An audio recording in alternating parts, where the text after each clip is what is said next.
उसे जीना नहीं था, वो खुद को ख़त्म कर देना चाहते थे। उसके दिमाग में हमेशा यही विचार आ रहा था। उसने डिसीजन ले लिया था, सिर्फ अंत कैसे करे इसके बारे में सोच रही थी। चारों ओर अंधेरा ही था। अपने ही सोच में मग्न पूर्वी नीचे बैठकर बहुत वक्त तक ऐसे ही बैठे फर्श की तरफ एक टंक देख रही थी। पति के धोखेबाजी से पूर्वी अंदर से टूट गई थी। उनसे बोले हुए वो शब्द पूर्वी के दिल में घाव कर गए थे। इस बार पंकज ने तो हाथ पार कर दी थी। अब और जीने का कोई अर्थ ही नहीं बचा था। अब खुद का खत्म कर दूं, इसके सिवाय दूसरा विचार उसके मन में नहीं आ रहा था। दोनों बच्चे गहरी नींद में थे। एक नज़र उनकी तरफ देखा, उनके सिर पर प्यार से हाथ फेरा। आंखों में आंसू की धारा बहने लगी थी। उसने मन में एक दृढ़ निश्चय किया था। रात के 2 बजे थे। हर तरफ बहुत सन्नाटा था और वो धीरे से उठी और दूसरे रूम में गई। गले में फांसी का फंदा डालने ही वाली थी, तभी कुछ गिरने का आवाज आई। पूर्वी का 2 साल का बेटा जोर जोर से रोने लगा। उसी क्षण पूर्वी की 6 साल की बेटी चिल्लाने लगी, मम्मी, छोटू बेड के ऊपर से नीचे गिर गया। तुम कहाँ हो? देखो ना, छोटू कितना रो रहा है। पूर्वी भागकर दूसरे रूम में आई और अपने बेटे को उठाकर अपनी गोद में लिया और अपने सीने से लगा लिया। बेटी रोते हुए बोली, मम्मी, तुम कहाँ चली गई थी? मुझे बहुत डर लग रहा था। तुम हम दोनों को छोड़कर कहीं मत जाओ। मुझे अकेले में बहुत डर लगता है। पूर्वी अपने दोनों बच्चों को पास लेकर जोर से गले से लगा लिया और रोने लगी। दोनों बच्चे उसके सीने से लिपटकर सो गए। रोते रोते पूर्वी को कब नींद आ गई उसे पता ही नहीं चला। काम वाली बाई गंगू की आवाज से पूर्वी की नींद टूटी। अरे मैडम, आपने बाहर का गेट खुला क्यों छोड़ दिया था? अरे मैडम, क्या हुआ? अभी तक आप सोई हुई हो? तबीयत तो ठीक है ना? वो खुद को संभालते हुए बोली, हाँ, तबीयत ठीक नहीं है। घड़ी में वक्त देखते हैं तो 8:30 बजे थे। आज तुम्हें आने में इतना देर क्यों हो गई? मैडम, चौथे गली में वो मेहता जी रहते हैं ना, उनकी बहू ने फांसी लगाकर आत्महत्या कर ली। 2 बच्चे हैं उनकी एक 10 साल की बेटी है और 6 साल का बेटा है। ये सुनकर पूर्वी के कलीजे को धक्का लगा। अपनी साड़ी ठीक करके उसने पूछा, कब हुआ? गंगू ने बोला, रात को हुआ मैडम। मैंने ऐसे सुना है कि उसकी पति की दूसरी औरत से संबंध थे। कमबख्त अभी तक नहीं आया। अचानक पूर्वी ने गुस्से से बोली, अच्छा किया, वो आया या नहीं आया, उसे क्या फर्क पड़ता है? अब वो थोड़ी ना देखने आने वाली है।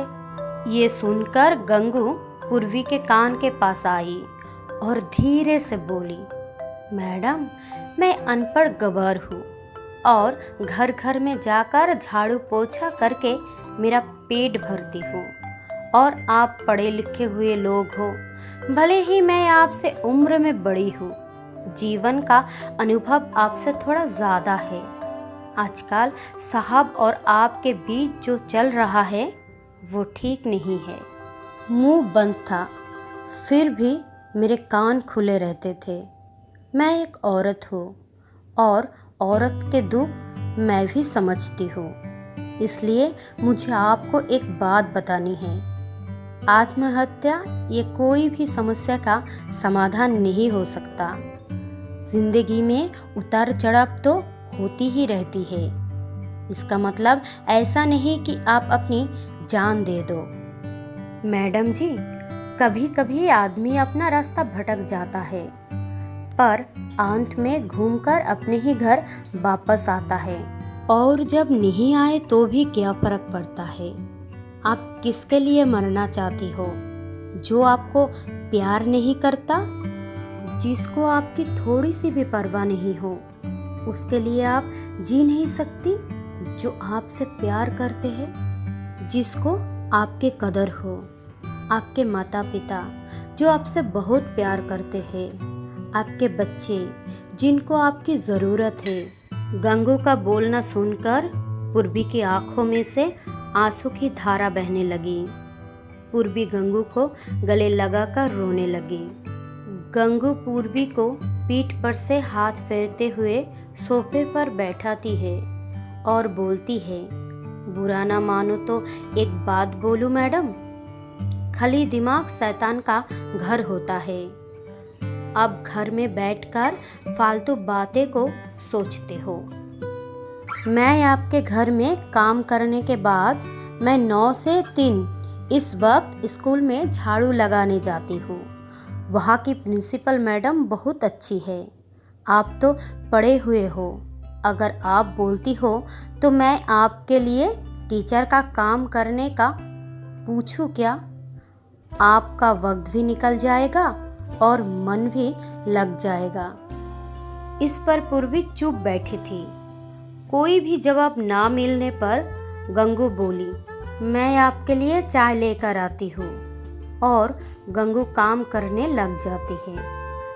काम निपटा कर बोलती है, मैडम मैं जाती हूँ।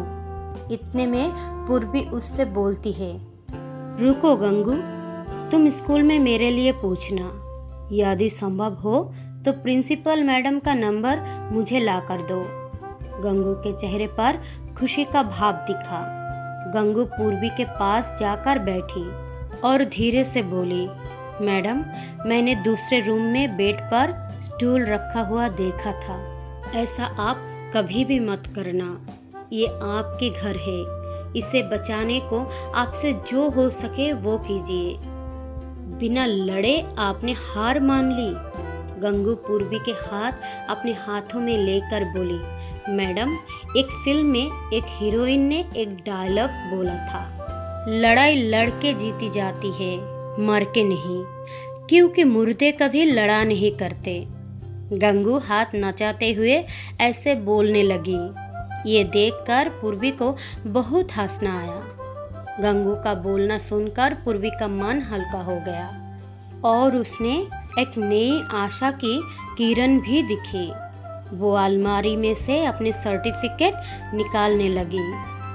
तो दोस्तों, पति पत्नी का रिश्ता ये बहुत स्नेही होता है। भगवान को यही दुआ करती हूँ कि कोई भी पति पत्नी के जीवन में ऐसा मोड़ नहीं आना चाहिए। अगर आया भी तो आत्महत्या ये उनकी इलाज नहीं है। जीवन में कोई भी समस्या का आत्महत्या ये समाधान हो ही नहीं सकता। कौन कौन मेरी बात से सहमत है, प्लीज़ कमेंट करके ज़रूर बताइएगा।